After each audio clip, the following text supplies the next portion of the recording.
Hallelujah, Jesus. எல்லாரும் நம் சற்று நேரம் கண்களை மூடி நம் தேவாதி தேவனை நாம் ஆராதிக்கலாம். ஓ இயேசுவே, ஆவியானவரே, hallelujah, hallelujah, hallelujah, hallelujah. எல்லாரும் அவருடைய நாமத்தை உயர்த்தலாமா? உன்னதமானவரே,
ஆண்டவரே, உங்களை போல உம்மை போல் வேறு தெய்வம் இல்லை.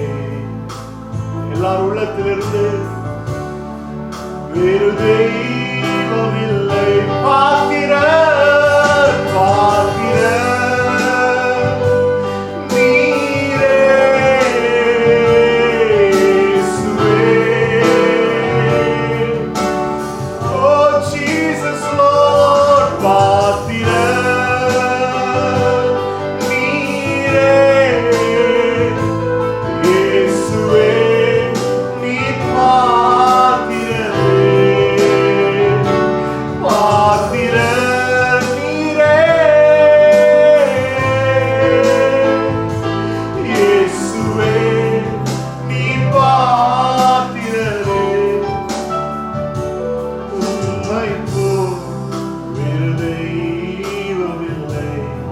உங்களை போல உம்மை போல் வேறு தெய்வம் இல்லை.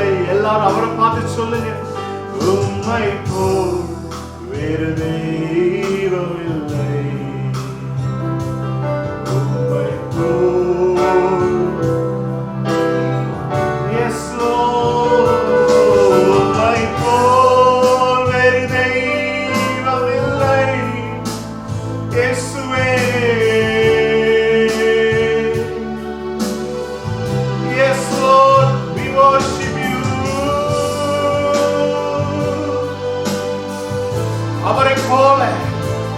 அவரை போல் வேறு ஒருவருமே இல்லை. அவர் நாமத்தை போல வேறு எந்த நாமமுமே இல்லை. அவர் ஒருவரே பாத்திரர், அவர் ஒருவரே பாத்திரர். Jesus Lord. Yes Father God. உம்மை ஆராதிக்கிறேன்.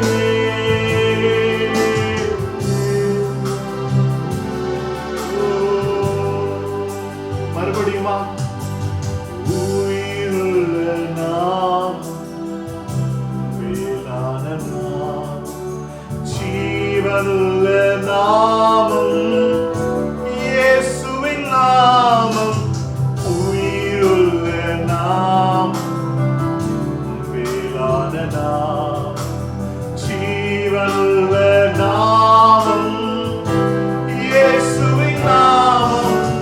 உயிருள்ள நாமம், மேலான நாமம், ஜீவனுள்ள நாமம், இயேசுவின் நாமம். இயேசுவே மீட்பரே, ஜீவனே, எங்கள் ராஜனே, பரிசுத்தரே, அழைத்தவரே, பரிகாரியே, எங்கள் இயேசுவே. அவரை உயர்த்துங்க. இயேசுவே மீட்பரே, ஜீவனே, எங்கள் ராஜனே, பரிசுத்தர், படைத்தவரே, அதிகாரியே, எங்கள் இயேசுவே, பாத்திரர் நீரே. உங்க கரங்களை உயர்த்தி எஸ் பாத்திரர், பாத்திரர் நீரே, இயேசுவே. எஸ் Lord, பாத்திரர், பாத்திரர் நீரே, இயேசுவே. Oh yes Lord, பாத்திரர் நீரே. Oh ஷடரரரரியா. Oh நீ பாத்திரரே. உம்மை போல் வேறு தெய்வமில்லை. உம்மை போல் வேறு தெய்வமில்லை. உங்களை போல உம்மை போல் வேறு தெய்வமில்லை. அவர் ஆப்தி ஆராதிக்க பார்க்கலாம். ஓ, உங்களை போல வேறு ஒருவருமே இல்லை. உம்மை போல் வேறு தெய்வமில்லை. உம்மை போல் வேறு தெய்வமில்லை. ஆராதனை, ஆராதனை, ஆராதனை, ஆராதனை,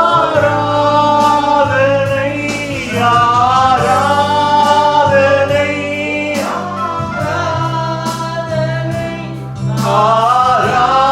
ஆராதனை, ஆராதனை,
ஆவியான தேவனுக்கே அன்பரேசுவே அன்பரேசுராஜனுக்கே ஆவியான மறுபடியும் அன்பரே அன்பரேசு உள்ளத்தின் ஆழத்திலிருந்து ஆவியானவரே அன்பரேசு ஆவியானவரே ஆவியான தேவனுக்கே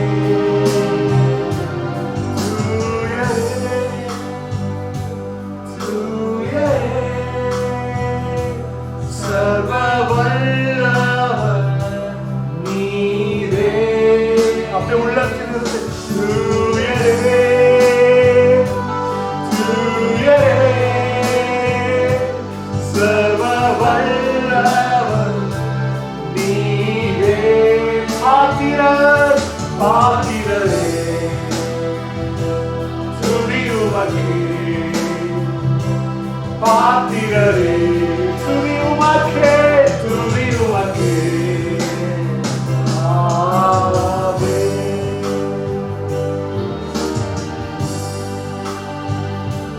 ஓ எஸ் துயரே ஓ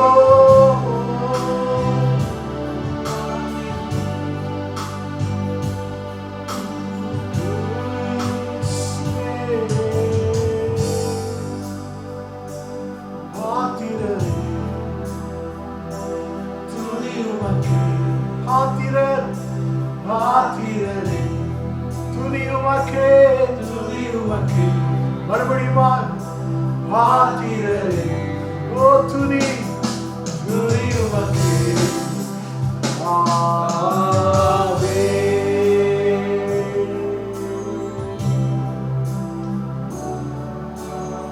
இரவும் பகலும் பகலும் இரவும் ஆராதிப்பேன் இரவும் பகலும் பகலும் இரவும் ஆராதிப்பேன் பகலும் பகலும் இரவும் let's lift his voice இரவும் பகலும் பகலும் இரவும் ஆராதிப்பேன் இரவும் பகலும் பகலும் இரவும் ஆராதிப்பேன் உங்க நாமத்தை இரவும் பகலும் பகலும் இரவும் ஆராதிப்பேன் நீ பாத்திரரே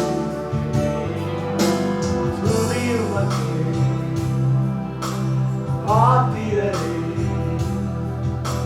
துதி உமக்கே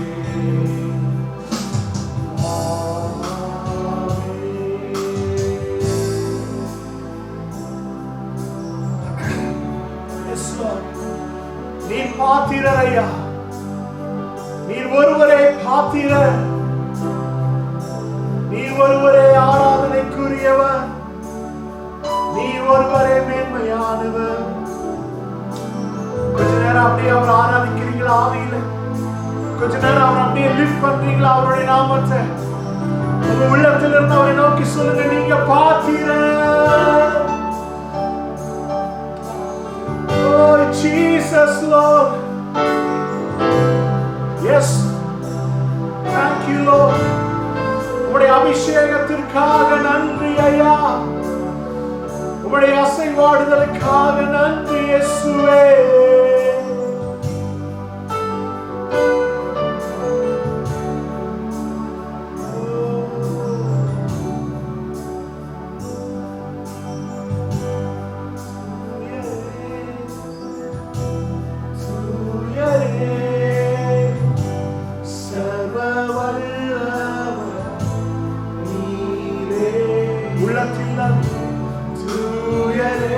உள்ளத்தின் ஆழத்திலிருந்து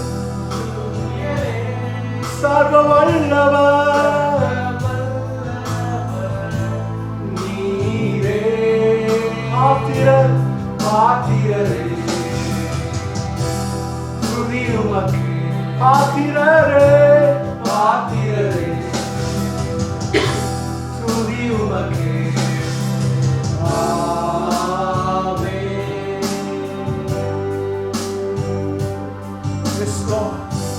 ஆண்டவரே உம்முடைய நாமத்தை உயர்த்துகிறோம், உம்மை நாங்கள் ஆராதிக்கிறோம் ஐயா. இந்த வேளையிலும் கூட கர்த்தாவே உம்முடைய வார்த்தைக்கு நேராக எங்களுடைய செவிகளை திருப்புகிறோம். பரிசுத்த ஆவியானவர் நீர் எங்களோடு பேசும், எங்களோடு இடைப்படும், எங்க மத்தியில நீர் வாசம் பண்ணும் ஐயா. எங்க மத்தியில நீர் அசைவாடும். உமக்கே துதியை செலுத்துகிறோம், மகிமையை செலுத்துகிறோம். இயேசுவின் நாமத்தில் ஜெபிக்கிறோம் நல்ல தகப்பனே. ஆமென், ஆமென், ஆமென். கர்த்தராகிய இயேசுவின் நாமத்தில் உங்கள் யாவரையும் நான் வாழ்த்தி வரவேற்கிறேன். இந்த ஞாயிற்றுக்கிழமை ஆராதனையிலும் இந்த நேரலையில உங்களை சந்திப்பதில் நான் ரொம்ப சந்தோஷமா இருக்கிறேன். இந்த நாள்ல ஒரு விசேஷ வார்த்தையை உங்களுக்கு நான் வச்சிருக்கிறேன். இந்த நாள்ல ஆவியானவரை குறித்து நான் பேச இருக்கிறேன். இந்த ஆவியானவரை குறித்து பேசுவதற்கு முன்பதாக உங்கள்கிட்ட நான் ஒன்னே ஒண்ணு சொல்லிக்க விரும்புகிறேன். இந்த ஆவியானவர் இந்த நாள்ல உங்க வாழ்க்கையில ஒரு பெரிய மாற்றத்தை உண்டு பண்ண போகிறார், ஒரு பெரிய திருப்பு முனையை உண்டு பண்ண போகிறார். He is going to do an extraordinary change.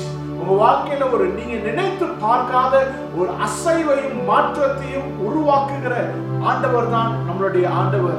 இந்த ஆவியானவர் அவர் வந்துட்டாலே போதும், நம்ம வாழ்க்கை ரொம்ப மாற்றத்துக்குள்ளாக போய்விடும். ஆவியானவரை குறித்து நான் எத்தனையோ விஷயத்தை நம்ம பேசலாம், ஆவியானவரை குறித்து எத்தனையோ காரியங்களை பேசலாம்.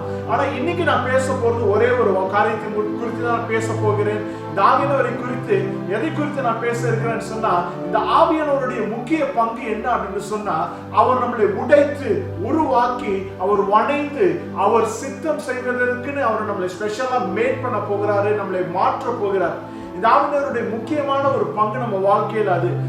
ஆவியானவர்கிட்ட போய் ஆவியானவரை என்னை பயன்படுத்துங்கன்னு நீங்க யாராவது சொல்லிட்டீங்கன்னா, அவர் பயன்படுத்துறதுக்கு முன்பதாக யாரெல்லாம் வந்து அவர்கிட்ட ஒப்பு கொடுத்து என்னை பயன்படுத்துங்க அப்படி சரண்டர் பண்றாங்களோ அவங்கள ஒரு வழி பண்ணி அவங்கள உடைத்து உருவாக்கி வணைந்து அவருடைய சித்தம் செய்வதற்கு, ஆண்டவருடைய சித்தம் செய்வதற்கு அவர் என்ன செஞ்சுவார்னு சொன்னா, முற்றிலுமா அவர் உங்க வாழ்க்கையில அசைவாடுற முடிக்க உங்களை ஒரு வழி பண்ணி அப்படியே வெளியில கொண்டு வந்து பெரிய ஒரு அசைவை உண்டு பண்ணத்தக்கதாக தேவ பிள்ளைகளாய் மாற்றுகிறவர் தான் ஆவியானவர். அவருடைய வல்லமையை குறித்து நம்ம பார்த்தோம்னா, அது நம்மளால வந்து நம்மளுடைய வாழ்க்கையில கண்டென்ட் பண்ண முடியாத அளவுக்கு அந்த வல்லமை அவ்வளவு மகிமை நிறைந்ததாக இருக்கும். அவருடைய பிரசனம் அவ்வளவு ஒரு ரெஃப்ரெஷிங்காக இருக்கும். இந்த நாள்ல கூட வந்து பாத்தீங்கன்னு சொன்னா, இயேசு கிறிஸ்துவினுடைய வாழ்க்கையில அவர் ஊழியத்தை தொடங்குவதற்கு முன்பதாக ஆவியானவர் அவரோட அசைவாடினதை குறித்தும், எப்படி ஆவியானவர் அவருடைய ஊழியத்துக்குள்ளாக டிரான்சிஷன் பண்ணார் அப்படின்றதை குறித்தும், இயேசு கிறிஸ்துவினுடைய ஊழியத்துல எப்படி அவர் வல்லமையாக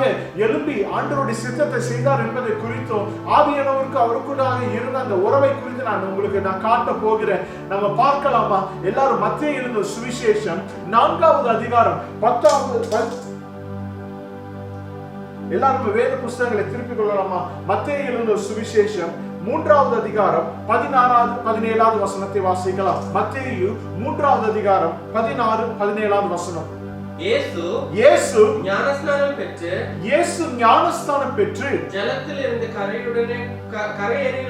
கரையேறின உடனே இதோ வானம் அவருக்கு திறக்கப்பட்டது. தேவ ஆவி புறாவை போல இறங்கி, நல்ல கவனிங்க, இந்த வசனத்தை என்னோட கூட நீங்க ஃபாலோ பண்ணிட்டே வாங்க. தேவ ஆவி புறாவை போல அவர் மேல் இறங்கி தம்மேல் வருகிறதை கண்டார். நல்ல கவனிங்க, இந்த வசனம் எப்போ வருது அப்படின்னு சொன்னா, இயேசு கிறிஸ்து அவர் வந்து யோவான் ஸ்நானத்தினால ஞானஸ்நானம் பெற்று அவர் கரை ஏறுறப்போ வந்து பாத்தீங்கன்னு சொன்னா என்ன நடக்குதுன்னு சொன்னா, ஆவியானவர் புறாவை போல அவர் மேல் வந்து என்ன செஞ்சாரா, இறங்கினாரா. அந்த 16வது வசனத்தினுடைய கடைசி பார்த்தீங்கன்னு சொன்னா, தேவ ஆவி புறாவை போல இறங்கி தம்மேல் வருகிறதை அவர் கண்டாராம். 17வது வசனத்துல பிதா வந்து ரிப்ளை பண்றாரு, வாசிங்க. அன்றியும் வானத்திலிருந்து ஒரு சத்தம் உண்டாகி, இவர் என்னுடைய நேசகுமாரன், இவரில் பிரியமா இருக்கிறேன் என்று உரைத்தது.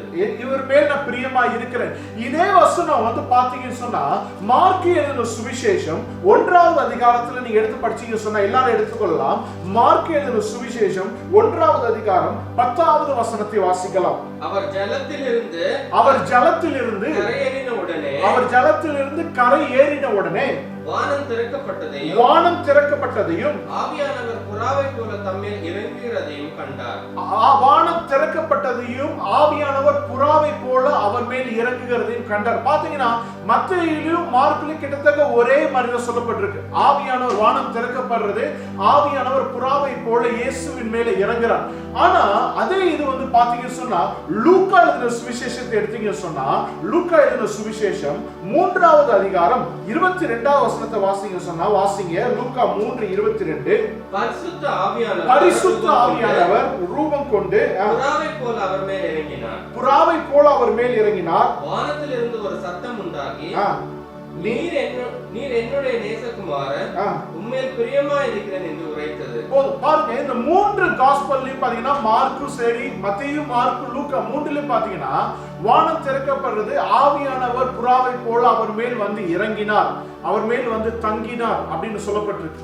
ஆனா வந்து பாத்தீங்கன்னு சொன்னா யோவான் எழுதின சுவிசேஷத்தை நீங்க எடுத்து பாத்தீங்கன்னா டோட்டலி ஒரு வேறு விதமாக அந்த இடத்துல போடப்பட்டிருக்கும். வாசிக்கலாம். யோவான் எழுதின சுவிசேஷம் 1வது அதிகாரம் 32வது வசனத்தை வாசிக்கலாம். பின்னும் யோவான் சாட்சியாக சொன்னது ஆவியானவர் புறாவை போல வானத்திலிருந்து இறங்கி இவர் மேல் தங்கினதை கண்டேன். நல்லா கவனிங்க. இந்த 4 வசனத்தையும் நான் படிச்சதுக்கு ஒரு உண்மையான ஒரு ரீசன் நான் காண்பிக்க விரும்புகிறேன். நீங்க ஃபர்ஸ்ட் மத்தேயு, மார்க்கு, லூக்கால படிச்சீங்கன்னு சொன்னா ஆவியானவர் புறாவை போல வந்து அவர் மேல் இறங்கினார் அப்படின்னு சொல்லப்பட்டது. புறாவை போல வந்து அவர் மேல் இறங்கினார். ஆனா அதே இது யோவான்ல வந்து பாத்தீங்கன்னு சொன்னா ஆவியானவர் புறாவை போல அவர் மேல் வந்து தங்கினார் அப்படின்னு சொல்லப்பட்டிருக்கு. இறங்கினதுக்கும் தங்கினதுக்கும் ஒரு பெரிய வித்தியாசம் இருக்கு. நீங்க கொஞ்சம் இமேஜின் பண்ணி பாருங்க. உங்க வீட்டுக்கு முன்பதாக இங்க ப்ரூனே தேசத்துல நீங்க பாத்தீங்கன்னா பல இடத்துல போனீங்கன்னு சொன்னா புறா கூட்டங்கள், ஏகப்பட்ட புறா கூட்டங்களை நீங்க ஈஸியா பார்க்க முடியும். அது என்னுடைய அபார்ட்மெண்ட் சைட்ல எல்லாம் வந்து பாத்தீங்கன்னு சொன்னா அங்க நிறைய காலையிலேயும் சாயங்காலம் புறா கூட்டங்கள் பார்க்க முடியும். இந்த புறா கூட்டங்கள் மேயிறப்போ என்ன ஆகும் அப்படின்னு சொன்னா பக்கத்துல யாராவது போனாலே என்ன செஞ்சிடும் சொன்னா அந்த புறா கூட்டம் கலைஞ்சு பறக்க ஆரம்பிச்சிடும். உடனே எல்லா புறா கூட்டங்களும் அப்படியே கலைஞ்சு பறக்க ஆரம்பிச்சிடும். கொஞ்சம் இமேஜின் பண்ணீங்க. இப்ப இயேசு கிறிஸ்து ஞானஸ்தானம் எடுக்கிறாரு. எடுத்துட்டு அவர் அந்த நதியிலிருந்து எழும்பி, அந்த யோர்தான்ல இருந்து எழும்பி கரைக்கு வராரு. இப்ப கரைக்கு வந்தோடனே வசனம் சொல்லுகிறது, வானம் திறக்கப்பட்டு ஆவியானவர் புறாவை போல அவர் மேல் வந்து இறங்கினார். அவர் மேல வந்து இறங்கி, யோவான்ல சொல்லப்பட்டிருக்கு, அவர் மேல் வந்து இறங்கி அவர் மேல் தங்கினார் அப்படின்னு சொல்லப்பட்டிருக்கு. இப்ப இந்த ஆவியானவர் புறாவை போல அவர் மேல இறங்கி தங்கினார் அப்படின்னு சொல்றது எப்படி அப்படின்னு சொன்னா அவரோடு உறவாடினார் அப்படின்ற ஒரு டிரான்ஸ்லேட் நம்ம பண்ண முடியும். அவர் மேல் வந்து வாசம் பண்ணினார் அப்படின்னு நம்ம சொல்ல முடியும். எதுக்கு ஆவியானவர் புறாவை போல அவர் மேல் வந்து இறங்கி அவர் மேல் வாசம் பண்ணினார் அப்படின்னு சொன்னா நீங்க வாசிங்க, எல்லாரும் நம்ம வாசிக்கலாம். அதே மத்தேயு எழுதின சுவிசேஷம் 4வது அதிகாரத்துல நீங்க எடுத்துட்டீங்கன்னு சொன்னா அதே மத்தேயு 4வது அதிகாரத்துல 1வது வசனத்தை வாசித்து பாருங்களேன். அப்பொழுது இயேசு பிசாசினால் சோதிக்கப்படுவதற்கு ஆவியானவராலே வனாந்திரத்திற்கு கொண்டு போகப்பட்டார். இவ பாருங்க, இயேசு கிறிஸ்து இப்ப இது முடிக்க ஊழியம் செய்யவே ஆரம்பிக்கல. இப்ப ஞானஸ்தானம் எடுக்கிறாரு. ஞானஸ்தானம் எடுத்த உடனே ஆவியானவர் புறாவை போல வந்து இயேசுவின் மேல் இறங்கி தங்கினார். இப்ப தங்கின ஆவியானவர் இயேசு கிறிஸ்துவ இப்ப எங்க கூட்டு போறார் அப்படின்னு சொன்னா வனாந்திரத்துக்கு கூட்டு போறார். இப்ப கூட்டு போறதுக்கு உண்டான ரீசன் அப்படி என்ன அப்படி பாத்தீங்கன்னா 1வது வசனம் நல்லா கவனிச்சீங்க சொன்னா பிசாசினால் சோதிக்கப்படும்படிக்கு யாரால கூட்டிட்டு போகப்பட்டாரா? வசனங்களை நல்லா கவனிச்சு சொன்னா ஆவியானவர்னாலே வனாந்திரத்திற்கு கூட்டி செல்லப்பட்டாராம். ஹலோ, நல்லா கவனிங்க. சில நேரத்துல நம்ம வாழ்க்கையில ஏதாச்சும் பிசாசினால் சோதனை வருது, போராட்டம் வருதுன்னா நம்ம என்ன செய்வோம்னா, ஆண்டவரே ஏன் எனக்கு இந்த சோதனை, இதுல ஏன் என்ன இது பண்றீங்க, என்ன அனுமதிக்கிறீங்க என்னோட வாழ்க்கையில. ஆனா நல்ல கவனிங்க, சில நேரத்துல ஆவியானவர் நம்மளை உடைத்து உருவாக்குறதற்கு, வணைந்து கொள்வதற்கு அவர் என்ன செய்வார்னு சொன்னா நம்மள வந்து டிரான்ஸ்ஃபார்ம் பண்றதுக்கே சில நேரத்துல வந்து பாத்தீங்கன்னா பிசாசானால் சோதிக்கப்படும்படிக்கு அவர் என்ன செய்வார்னா அந்த வனாந்திரமான சூழ்நிலையில ஒரு வறட்சியான சூழ்நிலையில தள்ளுவார். இதுல தள்ளும் பொழுது 3 காரியங்களை நான் உங்களுக்கு காட்ட விரும்புகிறேன். இதுல வந்து ரொம்ப இன்ட்ரெஸ்டிங்கான விஷயம் என்ன அப்படின்னு சொன்னா 3 காரியங்களை நான் காட்ட விரும்புகிறேன். வாசிங்க 2வது வசனமும் 2வது 3வது 4வது வசனத்தை வாசிங்க. அவர் இரவும் பகலும் 40 நாள் உபவாசம் இருந்த பின்பு பசி உண்டாயிற்று. அப்பொழுது சோதனைக்காரன் அவரிடத்தில் வந்து நீர் தேவனுடைய குமாரனேயானால் இந்த கல்லுகள் அப்பங்களாகும்படி சொல்லும் என்றார். அவர் பிரதியுத்தரமாக மனுஷன் அப்பத்தினாலே மாத்திரமல்ல தேவனுடைய வாயிலிருந்து புறப்படுகிற ஒவ்வொரு வார்த்தையினாலும் பிழைப்பான் என்று எழுதியிருக்கிறது. இப்ப நல்லா கவனிங்க. இப்ப என்ன செய்யப்படுறாருன்னா பிசாசினால் சோதிக்கப்படும்படிக்கு ஆவியானவர் வனாந்திரத்துக்கு எடுத்து போறார். இப்ப 2வது வசனத்துல பாத்தீங்கன்னா இரவும் பகலும் 40 நாள் உபவாசத்துக்கு இருப்பதாக ரொம்ப களைப்படைந்து பசியுள்ளவராக இயேசு கிறிஸ்து இருக்கிறார். இப்ப பிசாசு 3வது வசனத்துல பாத்தீங்கன்னா வசனம் சொல்லுறது சோதனைக்காரன் அவரிடத்தில் வந்து நிக்கிறார். வந்து நின்று சொல்றாரு, ரொம்ப பசியா இருக்கிறீங்களே இயேசுவே, இந்த கல்லை நீங்க அப்பமா மாறும் அப்படின்னு சொன்னா அது மாறிடுங்க. அவ்வளவு வல்லமை உங்களுக்குள்ள இருக்கு. நீங்க யாருன்னு உங்களுக்கு தெரியும். எவ்வளவு பெரிய ஆளுங்க நீங்க, உங்களுக்கு தெரியும். நீங்க குமாரன், நீங்க தேவனுடைய குமாரனாச்சு. நீங்க ஒரு வார்த்தை சொன்னீங்க அப்படின்னு சொன்னா எல்லாமே மாறிடுமே. இந்த கல்லை பார்த்து மாறு, அப்பமா மாறு அப்படின்னு சொன்னா மாறிடுமே, சொல்லுங்களேன் அப்படின்னு சொல்றாரு. ஆனா இயேசு கிறிஸ்து வந்து பாத்தீங்கன்னா வசனத்துல ரொம்ப இன்ட்ரெஸ்டிங் அவர் சொல்றாரு. அவர் பிரதியுத்தரமாக மனுஷன் அப்பத்தினால் மாத்திரமல்ல தேவனுடைய வாயிலிருந்து புறப்படுகிற ஒவ்வொரு வார்த்தையினால் என்ன செய்வானா பிழைப்பானா.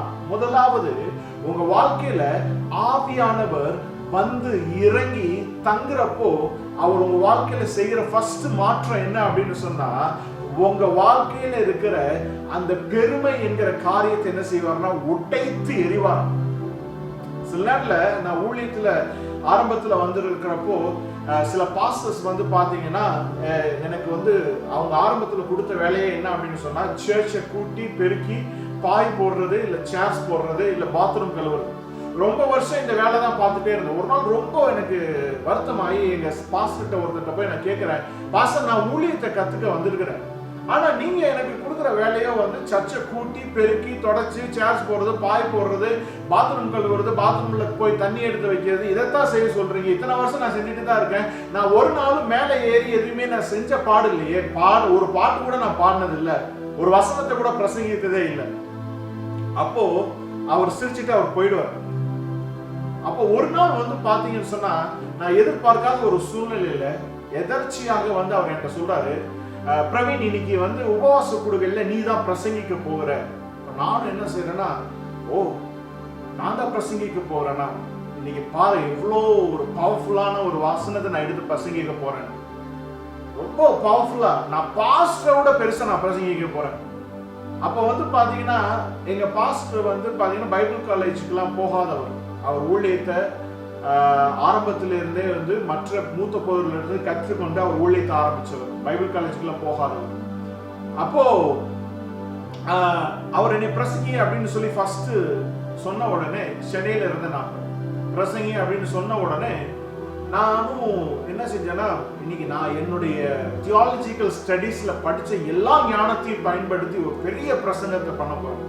ஸோ நானும் உட்காந்து எல்லாம் வந்து பார்த்தீங்கன்னா எல்லா பிரசங்கமும் ஆயத்தமாக்கிட்டு போய் நின்று நான் பிரசங்கிக்க ஆரம்பிக்கிறேன்.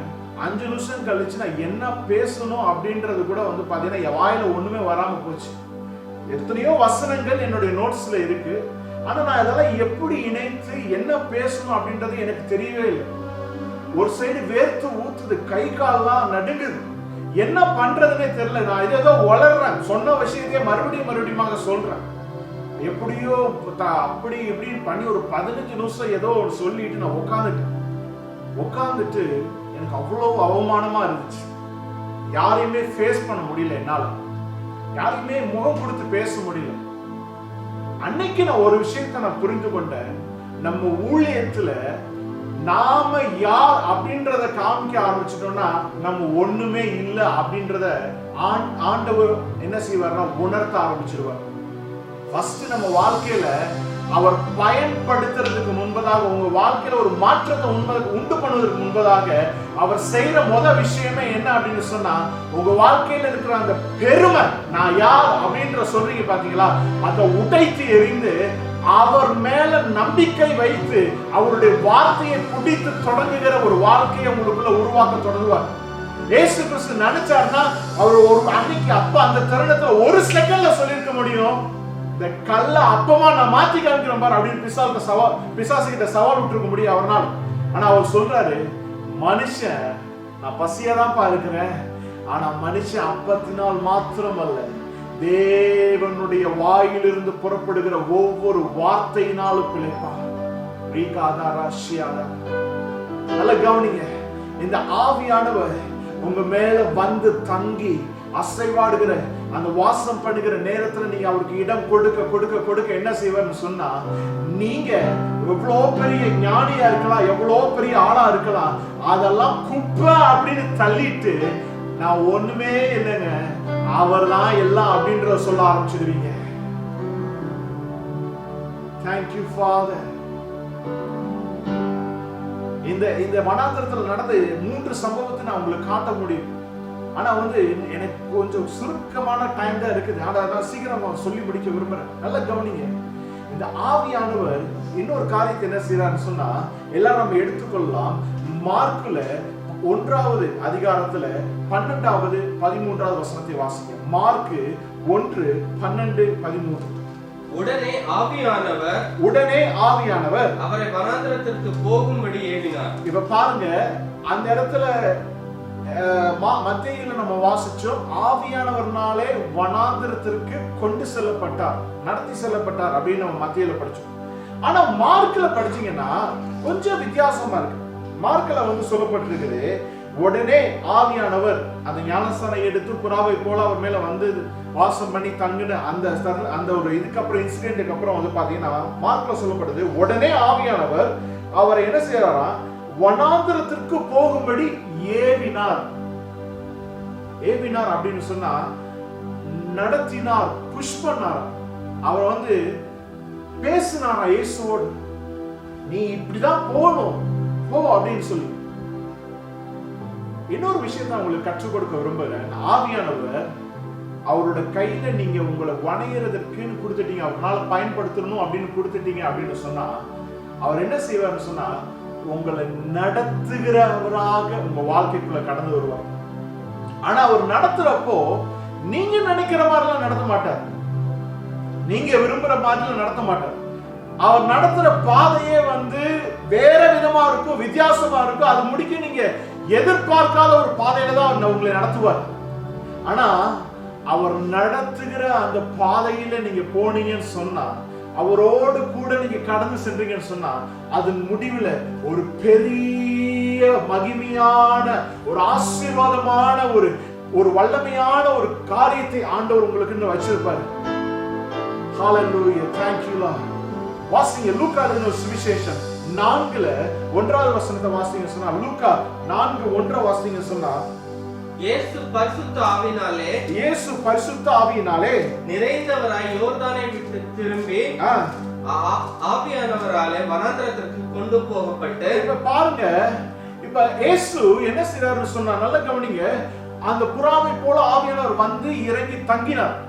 இப்ப இந்த தங்கினவர் இப்ப என்ன செஞ்சிட்டாரா, 4:1 லூக்கா 4:1 மத்த எந்த காஸ்பல்லயும் மத்தேயு மார்க்ல சொல்லப்படல, ஆனா லூக்கால சொல்லப்பட்டிருக்கு. மறுபடியும் வாசிங்க பிரதர். 4:1 இயேசு பரிசுத்த ஆவியினாலே நிறைந்தவராய். இங்க பாருங்க வசனம் சொல்லுது, இயேசு பரிசுத்த ஆவியினாலே நிறைந்தவராக என்ன செய்யப்பட்டிருக்கிறார். அடுத்து யோர்தானை விட்டு திரும்பி ஆவியானவராலே வனாந்திரத்திற்கு கொண்டு போகப்பட்டு.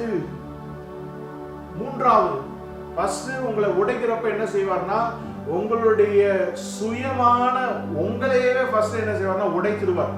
நீ எவ்வளவு பெரிய ஆளா இருந்தாலும் உங்களையே உடைச்சிட்டு அவரை டிபெண்ட் பண்ற மாதிரி உங்களை உடைத்து மாற்றி விடுவார். ரெண்டாவது, அவர் என்ன செய்வார்னா, அவர் உங்களோடு நடத்துகிறவராக, ஏவி நடத்துகிறவராக செயல்பட்டு கொண்டே இருப்பார். மூன்றாவதாக, உங்களை ஃபுல்லி ஆக்குபைட் பண்ணிடுவார். உங்களை ஃபுல்லி நிரப்பி உங்களுக்குள்ளாக வாசம் பண்ண ஆரம்பிச்சிடுவார்.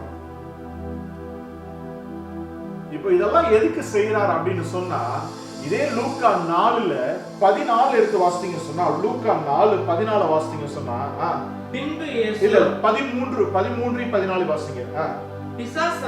பிசாசானவன் சோதனை எல்லாம் முடிந்த பின்பு சில காலம் அவரை விட்டு விலகி போனான்.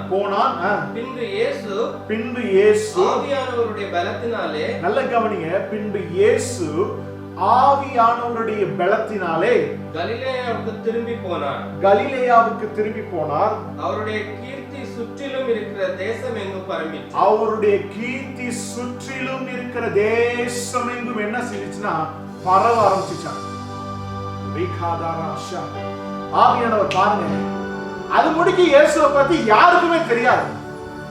ஆனா என்னைக்கு இயேசு ஆவியானவர்னாலே நிரப்பப்பட்டு ஆவியானவர் அவர் மேல வந்து தங்கி அவரை நடத்த ஆரம்பிச்சாரோ, அந்த சோதனை காலம், அந்த உருவாக்குகிற காலம் முடிந்த பிற்பதாக அவர் போய் அட்வர்டைஸ் பண்ணவே இல்லை. இயேசு கிறிஸ்து, நான் வந்திருக்கிறேன், பிதாவின் சித்தத்தை செய்ய வந்திருக்கிறேன், நான் பிதாவின் திட்டத்தை நிறைவேற்ற வந்திருக்கிறேன்னு போய் அட்வர்டைஸ் பண்ணவே இல்லை. யாருமே அவரை பத்தி சொல்லல. ஆனா வசனம் சொல்லுது, ஆவியானவருடைய பலத்தினாலே அவர் வந்த உடனே, சோதனை காலம் முடிந்த பிற்பதாக ஆவியானவருடைய பலத்தினால அவர் ஊழியத்த ஆரம்பிச்ச உடனே, அவர் போற இடமெல்லாம் தேசம் எங்கிலும் அவரை பற்றின கீர்த்தி, அவரை பற்றின பேச்சு எங்க பார்த்தாலும் பரவ ஆரம்பிச்சு, இயேசுவை குறித்து எங்க பார்த்தாலும் பேச ஆரம்பிச்சுட்டாங்க. ஒன்றை நினைத்துக் கொள்ளுங்க, இந்த ஆவியானவருக்கு இடம் கொடுத்தீங்கன்னு சொன்னா, நான் ஆரம்பத்துல சொன்னதை மறுபடியும் சொல்றேன், உங்க வாழ்க்கையில ஒரு பெரிய அசைவை உண்டு பண்ணுகிறவராக இருப்பார், ஒரு பெரிய மாற்றத்தை உண்டு பண்ணுகிறவராக இருப்பார். இந்த ஆவியானவர் உங்களை இப்போ நிரப்ப விரும்புகிறார். இந்த ஆவியானவர் உங்களை உடைக்க விரும்புகிறார். இந்த ஆவியானவர் உங்க வாழ்க்கையை மாற்ற விரும்புகிறார். இந்த ஆவியானவர் உங்களை அவர் தங்கி உங்களுக்குள்ளாக தங்கி உங்களை நடத்த விரும்புகிறார். ஹalleluya, ஹalleluya, ஹalleluya. ஓ ஆவியானவரே, ஜீசஸ். எல்லாரும் கண்களை மூடுங்க. இருக்கிற இடத்துல நீங்க கண்களை மூடுறீங்களா? இருக்கிற இடத்துல கண்களை மூடுறீங்களா? யாரெல்லாம் சொல்றீங்களோ, ஆவியானவரே எனக்குள்ளாக வந்து நீங்க கிரியை செய்யுங்க, யாரெல்லாம் சொல்றீங்களோ எனக்குள்ளாக வந்து என் வாழ்க்கையை நடத்துங்க நீங்க சொல்றீங்களோ, இப்போ ஆவியானவர் உங்க மேல வர ஆரம்பிக்கிறார். இப்போ நீங்க இருக்கிற இடத்துல ஆவியானவர் உங்க மேல வந்து தங்க ஆரம்பிக்கிறார். ஓ ஹalleluya. ஓரி பாபா ஷகதரா. இப்பொழுது ஆவியானவருடைய பிரசன்னம் உங்க மேல வந்து, ஆவியானவருடைய மகிமை உங்க மேல வந்து இறங்குது.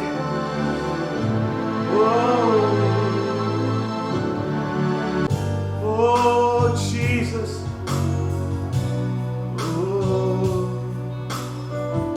அன்பின் ஆவியானவரே, விலையேற பெற்றவரே, இணையால் பரிசுத்தரே, நன்றி ஐயா. அன்பின் ஆவியானவரே, விலையேற பெற்றவரே, இணையால் பரிசுத்தரே, நன்றி ஐயா. ஒரு மகிமை மேகம் இந்த இடத்தை மூடுதே, ஒரு மகிமை மேகம் என் ஜனத்தை மூடுதே, ஒரு மகிமை மேகம் இந்த இடத்தை மூடுதே, ஒரு மகிமை மேகம் என் ஜனத்தை மூடுதே. விலகாத வேகம் நீ, உன் செல்லும் வேகம் நீ, விலகாத வேகம் நீ, உன் செல்லும் வேகம் நீ. மறுபடியும் விலகாத மேகம் நீ, உன் செல்லும் வேகம் நீ, விலகாத மேகம் நீ, உன் செல்லும் வேகம் நீ. ஆவியானவரே, அன்பின் ஆவியானவரே, வல்ல ஆவியானவரே, தெளிவின் ஆவியானவரே, மகிமையின் ஆவியானவரே, அன்பின் ஆவியானவரே,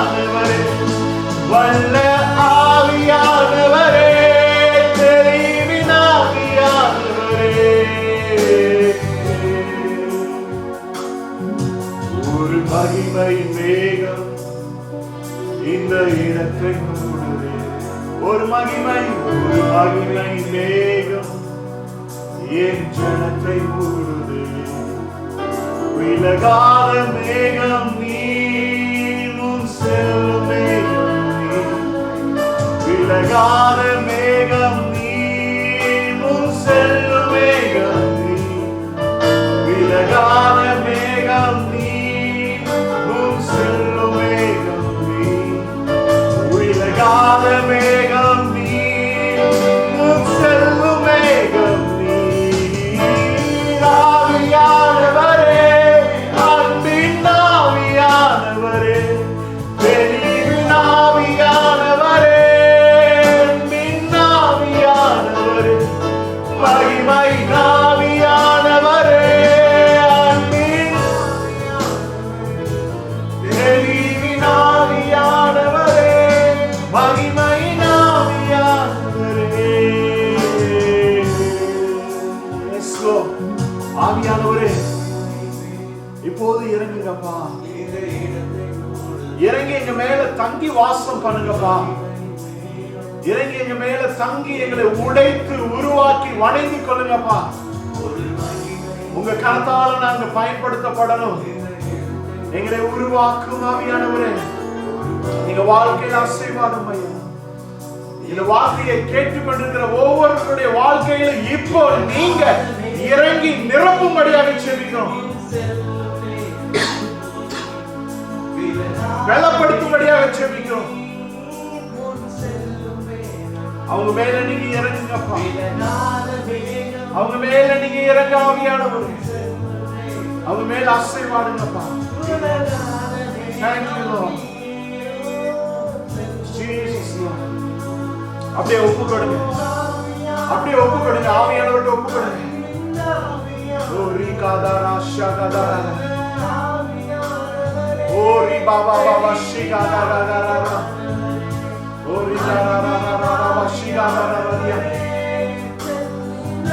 Thank you Holy Spirit.